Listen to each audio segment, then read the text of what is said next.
The Full Circle Podcast. Compelling interviews and incredible tales from Colorado's western slope, from the mountains to the desert. Christi Reece and her team hear from the movers, shakers, and characters of the Grand Valley and surrounding mountain towns that make the western slope the place we all love. You'll learn, you'll laugh, you'll love with The Full Circle. Hi, everyone. Christi Reece here, and we are back with the Full Circle Podcast, and very excited today to welcome back our second-time guest. This is the first guest that we've had come back to the Full Circle Podcast. You were early on in our podcast history, Robin, so thank you very much. Very honored today to welcome Vice President of Development and CEO of the CMU Foundation for Colorado Mesa University, Robin Brown. Thanks Welcome. For having me. Yeah. I didn't realize I'm the first to be back twice. Yeah. It's pretty fun. That's a huge honor. Yeah. So thank you for joining us. So we've met and talked about a lot of things in the past. I'm thinking, where should we start? You made the transition from, I think a lot of people know you from Grand Junction Economic Partnership. Yep. But you've had a lot of roles in the community besides that, before that. Talk about that transition from Grand Junction Economic Partnership to CMU, and how did that happen? So I was at the Grand Junction Economic Partnership for a little under 4 years. And that job I loved because it was representing our community, and it was a lot of promotion and relationships and recruiting companies to the area, making it more business friendly. And then when President Marshall took over at Colorado Mesa University, the foundation position opened up. And so at first I had a few people encourage me to look at that position.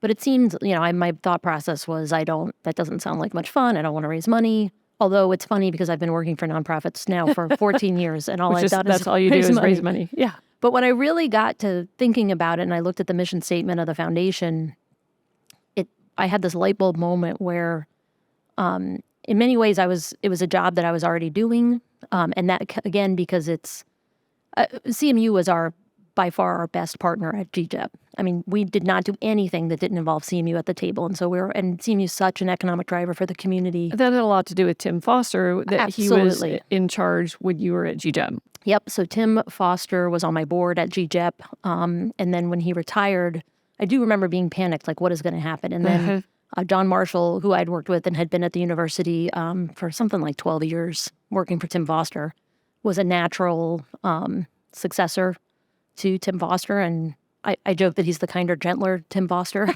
It's the same vision, slightly different approach, but he is great to work with, and again, it's so exciting what's happened at CMU over the last decade, the growth, the expansion, the new buildings, the new programs. Unbelievable. The partnership, I don't think there's another community that has such a strong partnership with its university. And really, all the programs over there that have grown are being driven by the businesses and industries here in Western Colorado. So explain what the CMU Foundation is for those of our listeners and viewers who might not know what a university foundation does. So the CMU Foundation is a 501c3, and the entire purpose is to raise money for the university. It's mostly done through scholarships, but we also raise money for research and for departments and for athletics and a lot of things. But what I think, having worked for many nonprofits, you're always very pigeonholed into an area. When I raised money for the Avalon Theater, it was just for the arts. When I raised money for GJEP, it was just economic development. The beauty of CMU, as I got to thinking about raising money for CMU, is we have something for everybody. If you like frogs, we have the premier frog biologist on our staff. Wow. If you like football, we've got, we can put you right, at a table with the football coach. You have access to all these great athletes. Student athletes are amazing. We have all kinds of, we have something for everybody. And that's been really fun as far as being able to connect donors to the causes that are important to them. Because something I figured out at GJEP early on was just because someone has money does not mean they're going to give to your cause. And so really trying to find donors and businesses that were passionate about economic development and the growth of this community and strengthening the economy was kind of difficult. And so it really was a small, very generous group of businesses and people such as yourself that helped GJEP do that. The thing about CMU is there's just such a broad range of interest that people can donate towards, because they can specify what they want their money to go towards. And so as I get, and I already had a lot of relationships built in this community, and so it's been really fun connecting people who are going to give their money somewhere to the causes that are important to them. And that's been the most fun part of my job. Also, the thing about the foundation is all we do is raise money. It's not like we're an economic development organization that has to raise money to so that we survive, or the Avalon Theater Foundation had to raise. All we do is raise money at the foundation, which is really great. And the monies that you collect go towards a variety of different things, scholarships being one. So scholarships is the main, CMU is a really young university. We turn 100 years in 2025. And, for many years it was a junior college, and then it was Mesa State. We've only been Colorado Mesa University since I think, was that 2010 or 11? Yeah. What a huge change. Yeah. And so we're a young university with a young alumni base. And so our foundation is very young too. And so our fundraising efforts, when you look at other universities that have huge foundations and huge endowments, essentially we're building it from scratch. So today we have a $50 million endowment, which is something we're very proud of. The vast majority of that money goes towards scholarships for students for a wide variety of things, whether it's athletic scholarships, department scholarships, like whether you want like a certain degree, construction management, anything from, we have our certificates at WCCC all the way to doctorate programs at CMU, and then need-based as well. And so we mostly give the scholarships. That's been the vast push that we've done over the course of the foundation. And now we're looking at more endowing departments, endowing maybe certain coaches in athletics, but there's endowing research. We do have some endowments for research as well. We're not a research institution, but we do some research.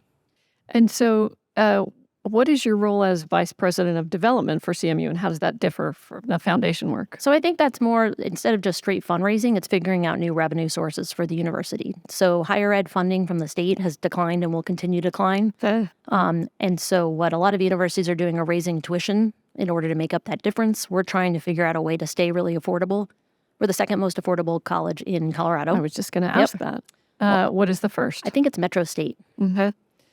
And so we do not want to raise tuition and fees and everything else. And so especially because our primary focus at CMU is first-generation college students. Right. I think that's so amazing. It's a huge, It just gives me goosebumps to think about that and how many students are in that position to take advantage of a scholarship or an opportunity. It's an amazing amount of kids who are first-generation college students. So over half of our students are first in their family to go to college.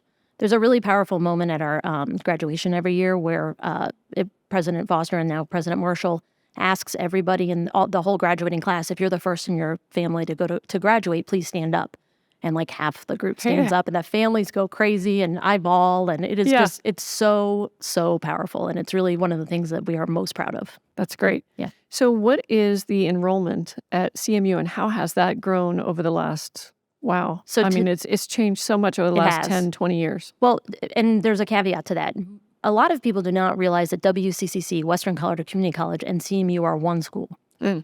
We're branded differently. There's the community college, and then there's CMU. And I think when CMU first was named CMU, there was this effort to sort of legitimize us as a higher ed institution and a university. And so there was a separation of the two. But truthfully, what happens is students very often will start in a certificate program at WCCC and accidentally in 4 or 5 years end up with a bachelor's from CMU. And everybody that graduates from WCCC graduates with a CMU degree. So what we're now doing is we're going back and we're going to rebrand Western Colorado Community Foundation. And I don't know what it's going to be, but we're trying to make it more in line with CMU. So it feels like one school under one roof where you can take certification courses and then slowly add to it over time as your career and your family allow you to, and then eventually work your way to some sort of graduate, whether it's a bachelor's or something else or not. But the point is, it really is one school. And so that's a long answer to say that enrollment is 11,000 students between both the community college and CMU. And you have a campus in Montrose as well, We do, right? Yep. And what does that look like? So that's a small campus. It's about 300 students, I think. And that, again, it's a limited number of courses that are really geared towards the Montrose economy. So we do have a Peace Officers Academy down there. which has been successful. We just launched nursing down there. Oh, fantastic. And so it's really one of those things where what makes sense to build out and, other facilities like with the equipment and the cost of everything to have down there so that their local businesses can get the workforce that they need. We're also building out hospitality. That's been a really successful program. And so that's what we're always trying to juggle what makes sense to put on the Montrose campus. Segue a little bit to the hospitality program. Absolutely love the Maverick Hotel and the restaurant. And I think one of the great things about it is when you go to the restaurant, you see a view of the campus that is phenomenal. And you see new buildings, you see the pump track down below and lots of activities going on. What has that meant for CMU? So it's funny because it started as just sort of this business idea, this public-private partnership where CMU owns and built the building. We contract management out to a hotel group called Charlestown that manages hotels. And then our hospitality students and our culinary students get to cycle through there and work. So they get job experience. And so amazing. So it's really a cool concept. We did not expect it to generate so much revenue. It's been very, very successful for the university. Great. And going back to that whole vice president of development piece, like trying to figure out other ways to bring in revenue, that's a really great example. Is up for the Hotel Maverick. And so, in fact, it's been so successful, the hotel group is looking at doubling the number of rooms. We'll eventually add another wing. We also get asked for a lot of conference space, like in the hotel, and so I think that'll be a part of it. What's really been exciting is when we announced our theater project, which we're in the middle of a capital campaign for a state-of-the-art theater for CMU, we're going to put it directly across the street from the Hotel Maverick. So that's going to incentivize. And that was a big change, right? Because it was meant to go where the Robinson Theater is now. Yep. The original pitch was to renovate the Moss Performing Arts Center and build a theater on top of the old Robinson Theater. It's funny. We had a series of meetings over the last summer where they were trying to jam everything in and parking, and that 12th Street is so congested already. It is, yes. And nothing was fitting, and how do you get tractor trailers in there, and on and on and on. And finally one day the architects came and they were a nervous wreck, and they said, well, we're going to pitch something that we haven't talked about at all. And what they did was they pulled out the theater and put it on land that we already own near the Hotel Maverick, and they renovated the Moss Performing Arts Center into adding some spaces that we need, renovating the Robinson Theater into a smaller but more intimate theater so we get to keep it, which a lot of people were very upset about, getting rid of Robinson Theater. And so we all looked at it and it solved all the problems. And it was like this light bulb moment where we all said, yes, that's the project that we need. But what putting the theater there did is it's going to be this anchor for this larger scale commercial development that we're calling the Formation District, which will have restaurant, retail, more housing, and this big long pedestrian mall that takes you from the hotel down to the theater. More student housing. Well, it's debatable. We're actually in the middle of building a residence hall right now. What we need is more like faculty staff housing. Yeah. And so it has not been decided, but I think we're leaning more towards sort of like professional housing for faculty and staff, apartments. We hire people in and they can't find any place to live. Yeah. Rental situation is tough here. Yes. And so I think that it will gear more towards that, but that's not, I don't know how it'll end up. One of the things that I've really noticed is how CMU has done outreach to community members, because I'm not an alumni, but I get invited to a lot of things to come to on the CMU campus, and that makes me really happy because I'm getting to know the campus and the community and the people that work there and the students that attend there, and I feel more a part of that whole ecosystem. Would you guys have a plan that you have outlined? So it's funny because I feel the same way. I moved here, and my family and I moved here in 2010. I'm not from here. But it didn't take very long before I thought, well, this is where I'm going to raise my kids. We're not going anywhere. This is my home. And I think we have a lot of people like that in Grand Junction. And I've always thought you don't actually have to be from here to fit in here. As long as you work hard and, kind of throw yourself into public projects, people accept you. And so I think CMU is very much the same way. We have more, our donations, we have far more donations from non-alumni than alumni, which is not the case I don't know if there's another college out there that can claim that. Yeah. But it's our business community, and it's the people that live here that give the most to CMU, and it's not necessarily alumni, again, because they're so young. So we talk a lot because the Alumni Association falls under the foundation, and we always are talking about, is there an opportunity for a Friends of CMU membership for the Alumni Association because so many people have adopted this as their home and adopted CMU as their sort of university of choice, but they're not actual alumni. So yeah, we talk about that all the time. But yeah, the vast majority of people who attend our biggest sports, fanatics are not necessarily alumni either. Well, it's really nice to live here and be able to attend so many different sporting events. Yeah. I mean, we have all the sports. Right, we do. It's unbelievable. And there was the rodeo last weekend. The rodeo's so fun. Something that I brag about a lot that we never really talk about. So Colorado State has about 300 NCAA athletes. CMU has 800 NCAA athletes. Yes. So we have added, if there is a sport out there, and this was driven by President Foster, we added the sport because we believe so much in student athletes. And so also we provide a unique experience where we have students in our engineering school who are athletes, and that is very, very difficult. And most schools won't allow engineers or certain degree programs to also be athletes because the load is too heavy. Right. But we believe so strongly in student athletes, we make it work. We were the first university in Colorado to add women's wrestling, we have a national champion now, Marissa Gallegos. She's amazing. And so those type of things are really, really fun. So part of the problem with hiring a new athletic director this past year was most of the athletic directors that we interviewed said the first thing I would do is cut athletics. It's too big of a program. And you all went, not happening. No. So yeah, we have, I think, 29 NCAA sports, and then our club programs are huge as well. And are there any that are, you're chasing right now? At this point, I don't think so. And there's a couple of programs that are really small and growing, like triathlon is pretty new. And that's a really small program, but growing. So no, I don't. I am unaware of new programs that we're adding. We have enough to handle right now. What's really been hard this past year is with all the inflation costs. The travel budget for our athletes is really, really, really high. And because we have these obscure programs that don't necessarily exist in the RMAC, we have to fly to places. Like women's wrestling's been hard. They have to fly everywhere because there's so few women's wrestling programs. Right. That's changing quickly. I think next year 3 schools in the RMAC will have women's wrestling, but triathlon's the same way. They have to fly places. Beach volleyball is another one. I saw you added beach volleyball. Well, and they're national champions too. So amazing. It's pretty fun, the success of our programs, which, raises a lot of discussion, like the D1, D2 discussion, which comes up all the time. But we are very dedicated to D2. We will not become a D1 program. And why? The cost is just too much, and it's a completely different business plan. So it becomes more about those are athlete students, not student athletes, and we believe very strongly in student athletes. Our goal is to be a D2 national powerhouse. And does the university have a plan for growth of the student population? Is that on the radar? So happy with the population now, or? I think we want to grow. So John Marshall refers often, he calls it a human scale university.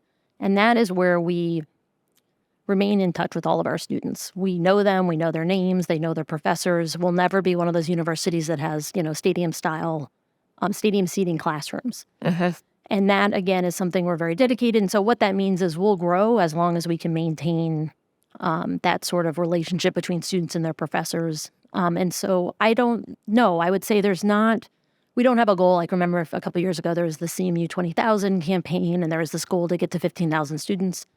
I would say that's not the case today. I think we'll grow as long as we can continue to hire professors in to maintain small classroom sizes. And that's really hard right now, is hiring.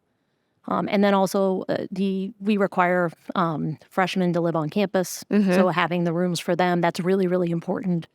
And you're building a new residence hall now. We have a new residence hall under construction right now.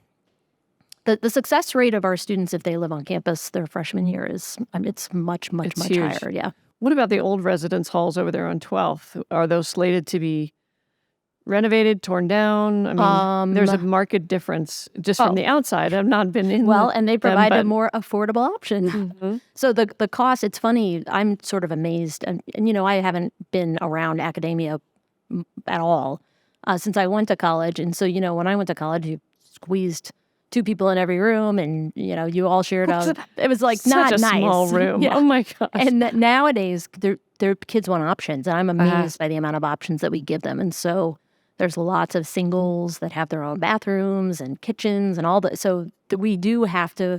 One thing we've found is we have to provide a wide variety, and that comes with a very different. That's why it's so hard to figure what is the cost of tuition. tuition's easy, but room and board, that is anything from $8,000 a year to $20,000 a year, depending on what you live in. And we're seeing on the real estate side still a huge demand for student housing around the campus. I mean, Yeah. it seems like we just can't get enough. Nope. And it's, when there was so much pressure on the rental market, a lot of families moved into what used to be student housing. And then we really were at a shortage of where to put our students. And that's still kind of a problem, and why you find like 10 kids crammed into a house off campus. But there's still not enough housing, although I do think that the market is finally meeting demand. We're just about 2 years behind. Well, with all the apartments that we've got coming up, Yeah. hopefully that will sift things out a little bit. Can you talk about the expansion of the campus itself? Yep. And did you call it the Formation District? The Formation District, yeah. And how that translates and transfers that transition zone into 7th Street and what that's going to look like in the next few years. So CMU has been buying one house at a time for, decades. And slowly as they come, available, market rate, as, there's a variety. And so there's a sort of a checkerboard. And the idea was we would grow from 7th to 12th, and then north, or the one right above North Bunting, to Orchard Avenue. And that's sort of the footprint of the university. And so slowly, and that's what has allowed us to put this Formation District is essentially Kennedy to Bunting. So 2 blocks and then all the way to 7th eventually. And we own the vast majority of those houses. There's like 2 holdouts that at some point hopefully will sell to us, or not. And we'll just build, there's a couple, it'll be like that movie with the Up.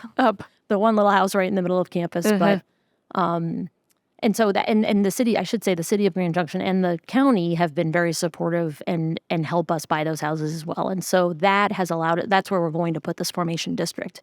We did also recently purchase the Albertsons on 12th Street, which was just a key piece of property. We already use it for parking. And so if someone else was going to buy that and develop it, that was going to put a real strain on our parking situation. But we were able to secure it. And there's actually not a plan yet. It's trying to figure out what is the best use for that space. Is it another athletic facility? Is it housing? Is it, we've sort of thrown the idea around a health sciences campus across the street from the nursing school. So I don't know. We'll see what comes of it, but it was a big deal to finally get that building. How many people are involved in this kind of decision-making process in expansion and growth? When I interviewed Tim Foster, I tried to get the root of how have you done what you've done, but it's really hard to put your finger on. I mean, it's a lot of energy, it's a lot of people, it's a lot of networking. I was amazed, especially during the economic climate that we had during Tim Foster's tenure, that he did what he did. So there's no question in my mind that our recovery from the 2008 recession, which took a full decade, was led by the construction and the growth at CMU. I agree. Because for so many years, that was the only place where any positive action was happening. And so, we declined from 10, 11, 12, 13, 14, we declined again, 15, and finally I think we flattened out in 16. And through all that time, CMU was building, adding programs, growing positions, adding jobs, which I think was what pulled us out of it helped. It was a major piece of what pulled us out of the recession. Also, connecting the programs of study with the jobs that were available here. And so it was so hard to recruit. So, like the engineering program's a great example. We had so many companies here that could not recruit engineers into the area. And I don't know if you know Blaine Buck from Bighorn Consulting. About 10 years ago, he went to Tim Foster and said, I can't hire engineers. I need engineers. And so that's what launched sort of the partnership with CU for our engineering school. So you attend CMU for 4 years, and you graduate with a CU engineering degree. It's a really cool study. It was a cool partnership. And so 10 years after the fact, Blaine Buck walked in our office last fall and said, over half of my engineers are now CMU grads. And he started a scholarship for engineers. So it's really neat. These games are long-term strategies, but it's really fulfilling and exciting when they work. So absolutely. So yeah. So what are your long-term goals in your position? So my goal is I really want our endowment to hit $100 million, which seems really daunting. And you have to, when you think of how much that actually is, it's overwhelming, but you think of it in chunks. Do you have a timeline, like by when? You're not going to? I mean, while I'm here, I guess. And then, I mean, it's a daunting goal, but I think that 25 years ago, if you said we were going to have a $50 million endowment, people would say it's impossible. The other major goal is to fully fund athletics. And so we are well behind both Mines and CSU Pueblo, who are huge competitors in the RMAC. They are fully funded. And so there's caps on how many scholarships you can provide by sport. And that's the amount of money you can get used to recruit student athletes. We are only about 70% of that. We're only funding about 70% of that, whereas our competitors are have so much more money to provide to recruit better athletes. Why is that? We just don't have the money. So the university provides quite a bit of money, and then the rest is fundraised. Okay. But fully funding athletics means we need to have available in scholarships about $2 million more a year. That's a huge number. And if we do that as an endowment, it's a really big number. But that is absolutely one of our goals, is to fully fund athletics. And then just to continue the capital improvements. So the thing that keeps me up at night right now is raising the $8 million for our theater. That's a hard and a heavy lift for Western Colorado, but it's going to be an unbelievable project. It's a $55 million state-of-the-art, stunning theater that will be unlike any other theater between Denver and Salt Lake. The renderings are very, very beautiful, and it's going to have everything, and we'll be able to bring in traveling shows. It is not at all out of the realm that we could get something like The Lion King here. And then it also provides an unbelievable opportunity for our students and the kids that are raised here to see all kinds of things and also perform in a world-class facility. It's a $55 million project. The state gave us an unprecedented $39 million. It's the largest investment they've ever made in CMU. Wow. And then the university's putting in $6 million, and we need to raise another $8 million. With the cost of construction right now, we're about $10 million over, and so we need to figure that out. We did break ground, and then we hope to be open fall of 2024. Oh, that's soon. But raising $8 million for a theater is very, very hard. And you all have built some other buildings recently. I mean, the engineering school and the nursing school. Well, essentially everything out by the hotel has been built in the last 5 to 6 years. So the engineering school was like maybe 17, I think that was built. And we've already outgrown that, and there's a second building that we need to add to that, which is a great problem to have. And then we built the Center for Reflection, which is our version of a chapel, which was a really cool project, completely led by donors who just thought we should have some sort of chapel or place of worship on campus, and that's been a really neat facility as well. And then we built the hotel, which opened June of 2020. Terrible time to open, but it actually it's done so well for the university. And then the last piece on that end of campus, along with all that housing that's gone in there, the residence halls, is the St. Mary's Medical Education Center, which is our PA, PT, and OT program. And that's been a great add as well. And so that, I think, was finished last fall. We opened that, which has been really exciting. So did you have to do fundraising to get those built as well? It's a combination of asking the state. So the state has this capital development fund that they dole out every year. What's a good Tim Foster story is that PA building, which the state was saying we need more PA programs. So we said, okay, we'll add a PA program. And so we kept putting in our number one priority. And when they would prioritize the list, because everyone has lobbyists and they're all lobbying for their projects, we were always below the line. Like, they'd be like, okay, this is how much we had to fund, and it would be like the top 10 projects, and we'd be number 11. And I think 3 years in a row, that PA program got bumped. And so Tim Foster finally got fed up and said, screw you, we'll go figure it out ourselves. And that's when he went to Community Hospital and St. Mary's, and it was essentially completely funded by the university and private funders. Amazing. I do think that some guilt on the state side of not funding that project has led to some helped good things. Us get the funding for the theater. But yeah, that's essentially, it's always cobbling together capital development funds from the state, university funds, and private donations.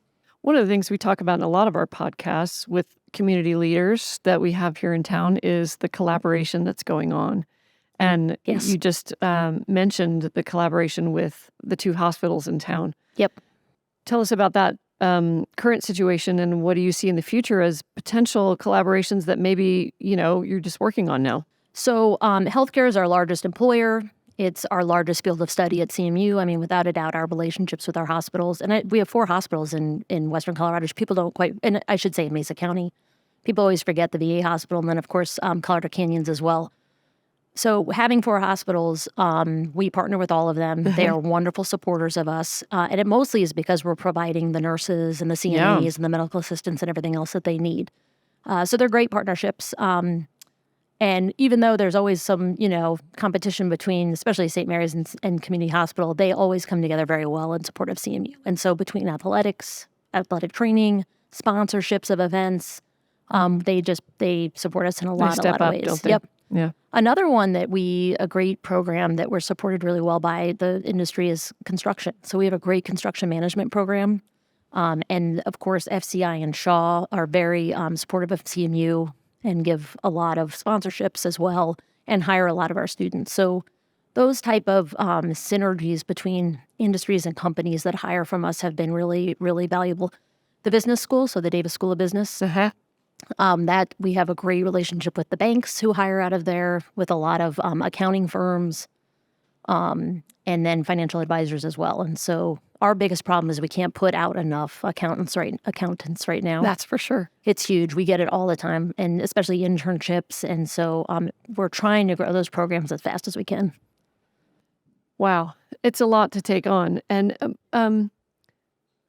what do you think is, when you're trying to recruit students to CMU, I know we talked a little bit about, because I have a senior in high school and he was accepted to CMU, and we've definitely had a long talk about, do you want to stay here in Grand Junction?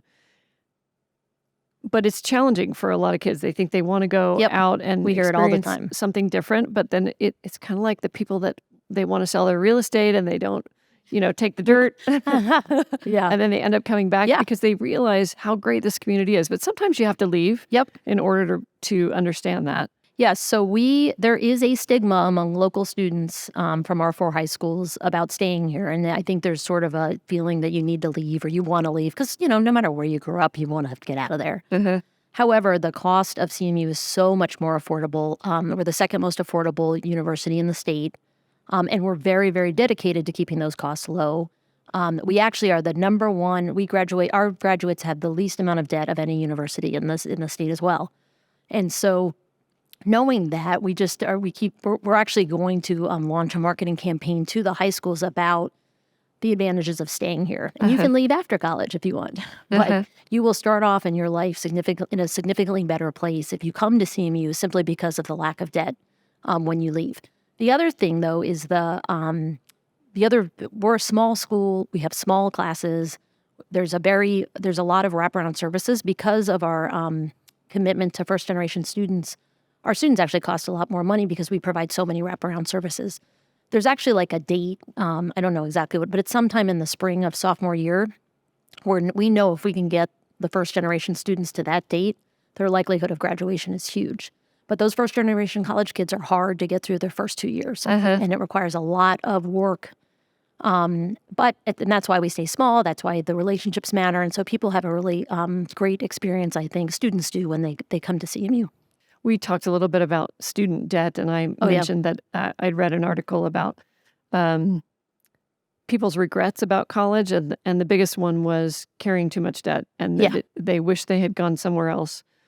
So keep that in mind when you're thinking about your kids going to college, that really being saddled with debt, it doesn't matter where you go. If you go to Harvard or somewhere else, if you're just reeling under that, it's going to change your life. Well, and another, I love my stats. That's I hold over from my GJEP days. But CMU is also we have the largest number of of students that transfer into our school. And that's because, and it's mostly driven by local students who leave and go somewhere else. And for whatever reason, it doesn't work out. They're just not happy. They didn't fit in. They got lost in the shuffle. It was too expensive. We have a lot of students who go to schools and then they just can't afford their second year. And so then they end up coming back. And so that, if we could avoid people having to leave and figure that out and come back, it'd be great. But it does, we get a lot of transfer ins. Oh, what percentage of the students are from Colorado? It's I don't know the exact number. What's the interesting number there, though, is not from Colorado, because it's the vast majority of our students are from Colorado. I think 20% maybe are from out of state. But what's happening is where we used to be predominantly Western Slope students, I think we're now about over half of our students come from outside of the area, mostly the Front Range. And that's a real shift because what's happening is it's students that they're from the Front Range, they want something different than CU and CSU. And they're choosing CMU for the lifestyle it offers, and for all the reasons that were different than CU and CSU. And it's really cool because those students stay after graduation, which is really great for us as well. Yeah. So instead of growing up here and wanting to leave, which is normal, those students come here and they want to stay and they get into our workforce. So what do you think are the next pieces of the puzzle to make CMU even more attractive? I mean, are you polling students that come here and say, asking, why did you choose to come here? Yep. And obviously recreation and lifestyle is a big part. How much does the team spirit, the university spirit and the community and how they join together, how much of a role does that play and how can we improve that? So we're doing that work right now. So one, we are doing our strategic plan for the university. And it's like, what does the next 20 years look like? But a big piece of that is the student experience. And so we finished a big survey of our students, and the results were both surprising and unsurprising. Unsurprising in that students repeatedly say they feel very welcome on campus. They feel they found their group of friends. They feel very connected to the university. They feel cared for. It's funny because we're doing these values, and one of the values that we've chosen, which at first made me very uncomfortable, but is the word love, which the students loved the word love, but they feel loved on our campus. The other part, though, that was really surprising and also very sad was that those same students did not feel welcome necessarily in the community. So they feel really welcome on our campus, but then they go out into the community and they don't necessarily feel as welcomed. So I think that's part of, I've been preaching for probably 10 years that we're a college town that doesn't know we're a college town. I 100% agree. And so that's definitely changing. But I think the more that we really feel like a college town and people embrace our students a little more, I think we have work to do there. And President Marshall has called in a number of community leaders and business owners and people that hire our students and have explained this phenomenon to them in an effort to get them to reach out more and be more welcoming to students. And so we need to change that culture.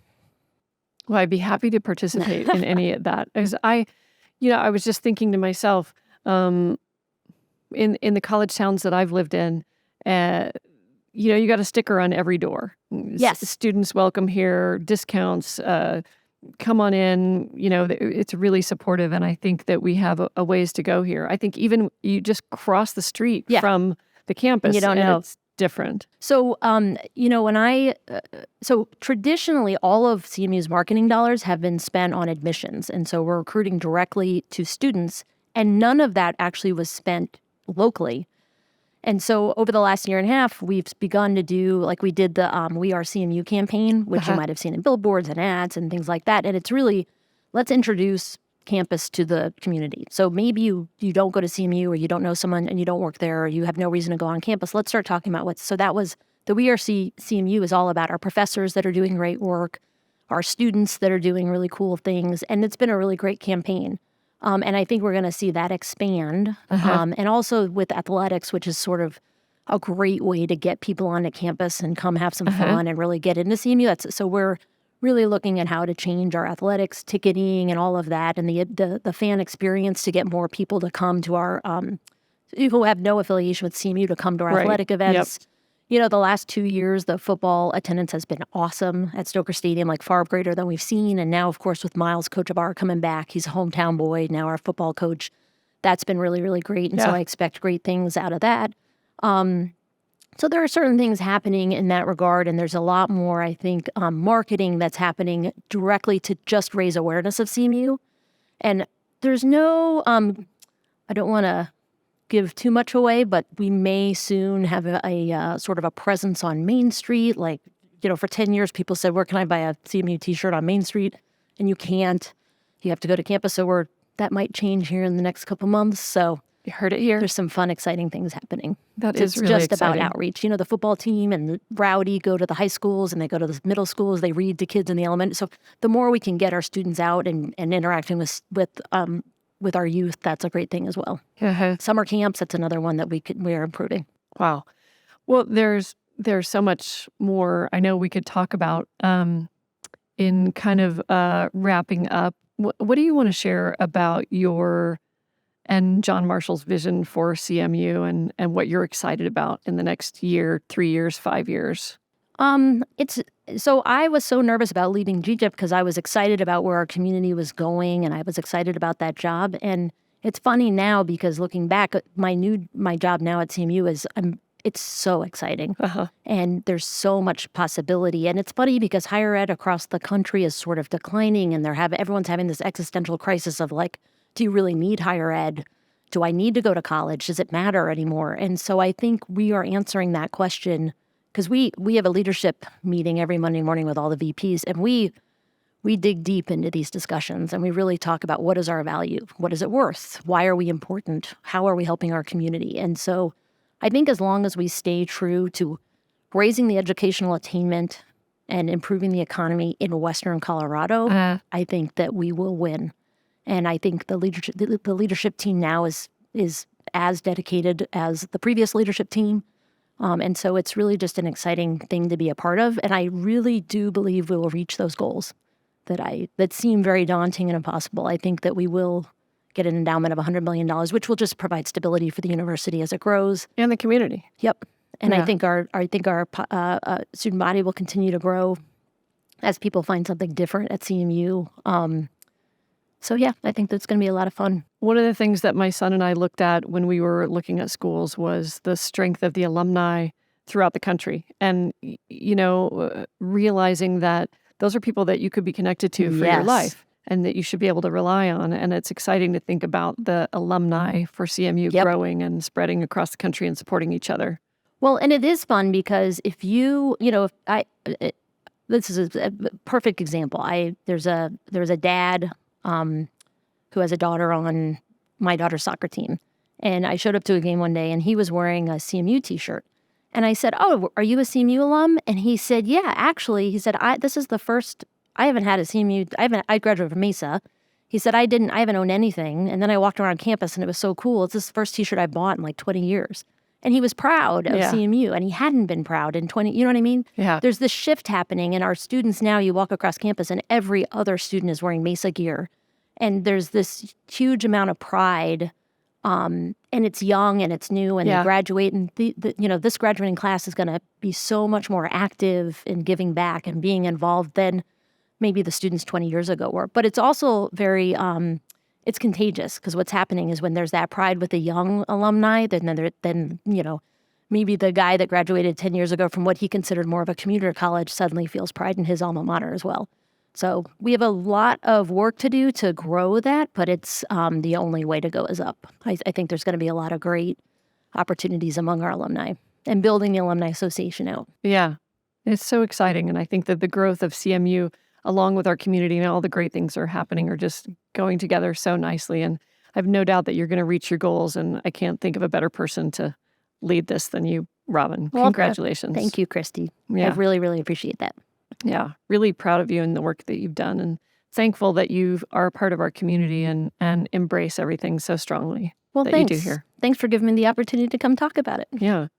So if people want to know more about CMU, website they can go to? Yes, so we have two. The coloradomesa.edu is CMU's website that has all the information you need about the university, and then supportingcmu.com or .org, we have both of them, is the foundation, and they're linked. But if that's where the donation pages are and the campaigns. We're actually about to revamp all of it, but as of today, coloradomesa.edu and supportingcmu.edu.